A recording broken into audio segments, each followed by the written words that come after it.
Hello hello friends, good morning.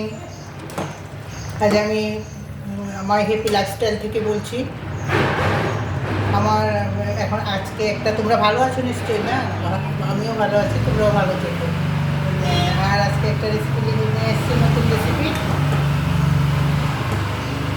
আজ একটা নতুন রেসিপি নিয়ে এসেছি, ওইটা দেখো। এটার মধ্যে কাঁচকলা, আলু, বেগুন, কাঁচা লঙ্কা আর আর কী বলে পেঁপে, কাঁচা পেঁপে আর কাঁচা লঙ্কাও ভেঙে এর মধ্যে দিয়েছি। এতগুলি সবজি দিয়ে এটার মধ্যে কাঁচকলা আর পেঁপেটাই বেশি পড়েছে।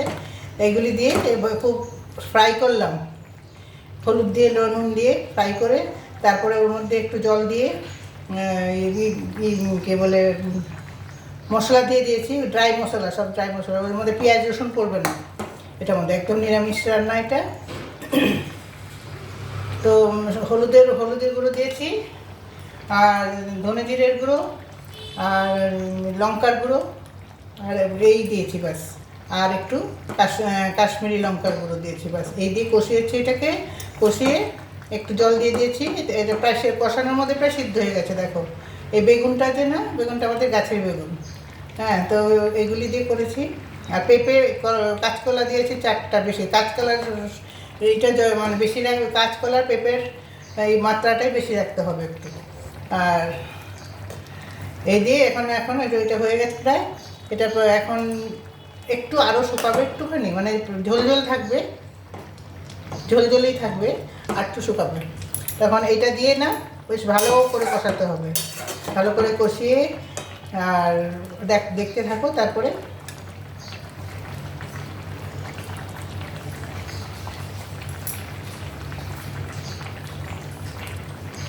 একটু আরও সিদ্ধ হয়ে যায়। একবার আবারও বলছি, এটা মানে কী কী লাগবে: আলু, বেগুন, কাঁচকলা, পেঁপে, আর করলা, আর বরবটি, এই দিয়েছি আমি, দিয়ে করেছি। কষিয়ে কষানো, এটা আমি কষাচ্ছি এখন, এই দিয়ে কষাচ্ছি। দেখো, এই ঝোলটা একটু কম কম হবে, আর লঙ্কা এইগুলি আলুগুলি একটু সিদ্ধ হবে, আর সব কিছু সিদ্ধ হয়ে গেছে।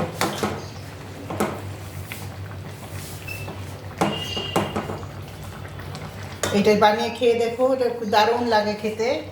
আর এটার মধ্যে পেঁয়াজ রসুন কিছু না, আর মেথি ফোড়ন দিতে হবে। মেথি ফোড়ন দিয়ে বসিয়েছি আমি, মনে রাখবে মেথি ফোড়ন দিতে হবে, অন্য কিছু না। জিরে ফোড়ন, কালো জিরার ফোড়ন এসব দেবেন না, আর মেথি ফোড়ন দেবে। তারপরে ওটাকে এই তরকারিগুলিকে তেলের মধ্যে কষাতে হবে। তরকারির নাম তো বলেই দিলাম। কষাতে হবে, কষানোর পরে এই ড্রাই মশলাগুলি দিলাম, হলুদের গুঁড়ো, ধনে জিরের গুঁড়ো, আর লঙ্কার গুঁড়ো, এই 3টা দিলাম, আর নুন দিলাম। আর পরে লাস্টে আরেকটা মশলা পড়বে, এটা দেবো। আরেকটা মশলা দেবো, ওইটাতেই বেশি স্বাদ হয়। যেটা আমি লাস্টে দেবো ওইটাতেই বেশি স্বাদ হয় একদম।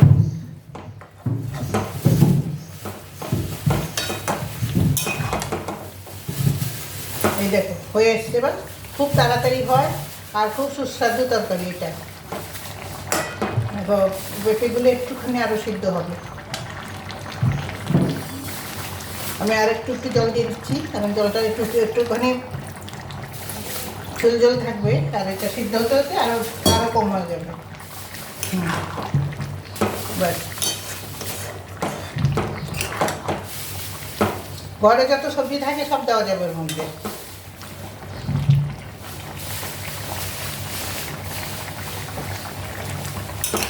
আজকে আমি সবজির ফ্রিজ খালি করেছি, যা যা বাঁচা ছিল সবজি একটু করে ওগুলো সবগুলি দিয়ে দিয়েছি। তো কালারটাও কি ভালো এসেছে। লাস্ট পর্যন্ত দেখো, লাস্টে আরেকটা সবজি মশলা দেবো।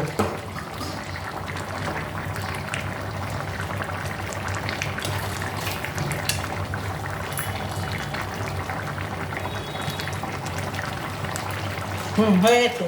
এ দেখো লাস্টে দেবো, এই দেখো এইটা আদা বাটাটা একটু বেশি বেশি থাকবে, এটার জন্য তরকারিটা খুব স্বাদ হয়। আর খুব ভালো হয় এটা। এটা স্বাদ বাড়ায়। এমনিও এটা ছাড়াও স্বাদ হবে, কিন্তু এটাই আসল। এটা খুব স্বাদ বাড়ায়। এটা দিয়ে দেবো। এই দেখো, এটা শুরুতে দেবে না, একদম লাস্টের দিকে দেবে।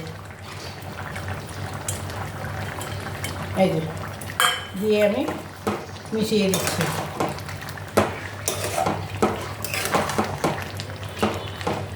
এই দেখো, হয়ে গেছে মাছ তরকারি। তো দেখলে তো, এটা এটা এটা বানিয়ে আমি যেরকম বানিয়েছি এরকম করে বানিয়ে খেয়ে দেখবে, তারপরে আমাকে কমেন্টস করবে, লাইক করবে, সাবস্ক্রাইব করবে, শেয়ার করবে এটা খেয়ে, আর আমাকে কমেন্টস করবে যে কীরকম হলো তরকারিটা।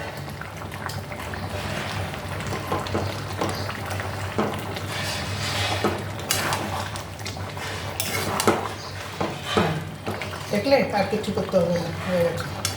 আর আবার বলছি, সাবস্ক্রাইব করবে আমাকে, লাইক করবে, শেয়ার করবে, আর এটা খেয়ে আমাকে জানাবে যে কেমন লাগবে। আর এই আদা বাটাটা কিন্তু লাস্টেই দেবে। এখন যাওয়ার পালা। তোমরা দেখেছো, তার জন্য আমি তোমাদেরকে সবাইকে ধন্যবাদ, বড়দের প্রণাম দিলাম। আর এখন অফ করছি।